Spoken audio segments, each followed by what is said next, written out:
A reboot of a classic slasher franchise. Again.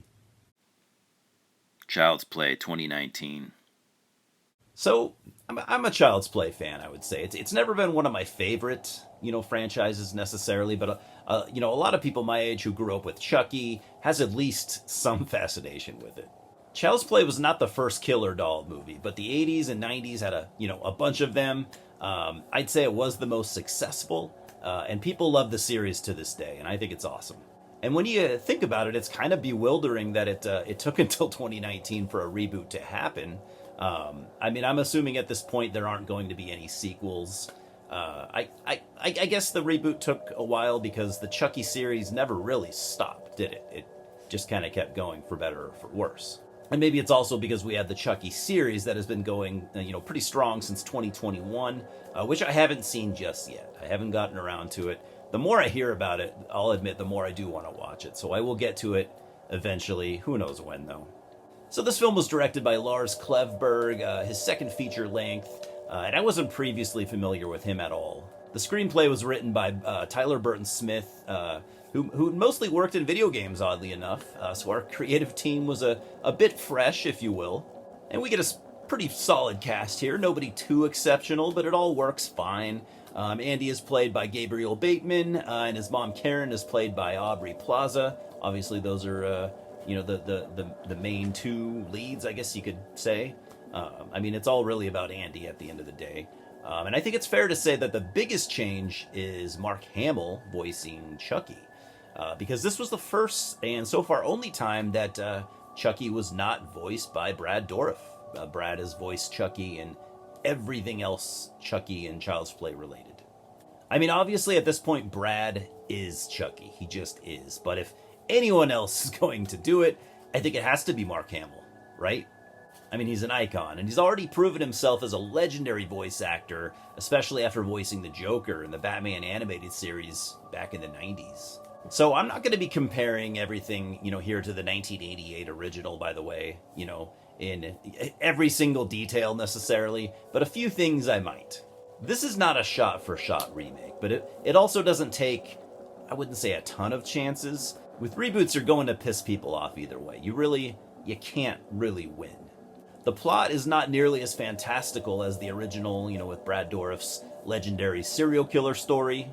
Instead, it goes for a modern-day high-tech AI approach. And I get it, but I didn't like it quite as much. So in the opening, you see a disgruntled employee working for Caslin, the electronics company responsible for the new line of companion dolls called Buddy. And this guy is tired of being mistreated at work, so he disables all of the Buddy doll safety features before jumping to his death from the factory window. Again, more of a grounded approach, to say the least, and to me, far less interesting. Karen, Andy's mom, works at a retail store and takes home a defective Buddy doll to try and cheer up Andy since they just moved and he doesn't really have any friends yet. Now, of course I have to address the look of Chucky himself, right? That was inevitable. I remember the diehard fan base being a bit divided on it, but at the same time, we've seen way more outrage over other stuff, so I think it went over, for the most part, okay. I also think that the fans felt some comfort in, Mark Hamill doing the voice work. And I'll be honest, the first time I saw him, I wasn't too thrilled, but as you watch the movie, I think you get used to it pretty fast. At least I did. Obviously they had to come up with a new Chucky design, right? And there would be, no way to completely please all of the fans. Could it have been better? I suppose. Could it have been worse? Still, probably, I suppose. This is an iconic character after all. But he still has the red hair and the iconic overalls and striped shirt. He doesn't look that different. I don't know. He looks kind of weird. I also have to address where Chucky gets his motives, because that's kind of cool. Instead of the original possession story, you basically get a story of AI gone wrong, which I have to admit makes it feel far more generic. That said, it all works fine. Chucky initially means well. Him and Andy bond, and it's actually kind of sweet.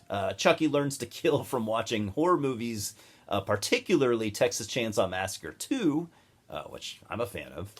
He watches them with Andy and some neighborhood kids. I did like this aspect. And since it's his job to make Andy, happy and safe, he decides pretty much to eliminate anyone who's in the way of those things. And the first to go is Andy's cat, which I found very distasteful. Personally, he kills it after seeing it scratch Andy and drawing blood. I know it's a horror cliche at this point, but let's stop killing pets in movies. It needs to fucking go. His next victim, however, is Andy's mom's boyfriend, Shane. This was a much more satisfying kill because Shane is such a massive douchebag. He's just awful in every way. He's verbally and mentally abusive towards Andy and Karen, and he also doesn't lift the toilet seat when he pees. This kill is pretty cool, I gotta say. Nice and gory and done with practical effects, at least from what I can tell, as it damn well should be. And I found the kills here all to be pretty decent, which makes up for the fairly average script. None of the characters are particularly bad, but they also felt pretty average to me. Aubrey Plaza is fine. She adds some of her style of snark that she's known for. Gabriel Bateman is also a pretty solid Andy. You do feel for him at times, and I personally understood his struggles. Not that I ever had to deal with a killer doll, but, some of his other stuff I've dealt with. Andy's new, neighborhood pals add some humor, and that worked okay. Detective Mike, though, played by Brian Tyree Henry, was one of the more entertaining characters, and I think he could have had more scenes. He was pretty funny. Overall, I thought this movie was okay. I'm actually on board with the concept of reboots. I always have been. I mean, yeah, they are often lazy studio cash grabs, but I'm also interested in seeing, if anyone can do something interesting and add to the existing lore, or maybe deconstructing the original story and doing something totally new with it. Either way, my thing has always been, if a reboot doesn't work, we can just forget about it. It doesn't tarnish the legacy of the original. And if it does work, cool. Now we have 2 movies to enjoy. I'm giving Child's Play 2019 a 5.5 out of 10. It's a pretty standard modern reboot. I thought the kills were pretty cool, actually. The department store scene at the end with the new line of Buddy dolls was also a nice touch. It was fun. I mean, overall, the whole movie kept me fairly entertained, but I can't really imagine watching this again, at least not anytime soon. So I don't know. Have you guys seen this? What do you think? Let me know. Cheers, guys.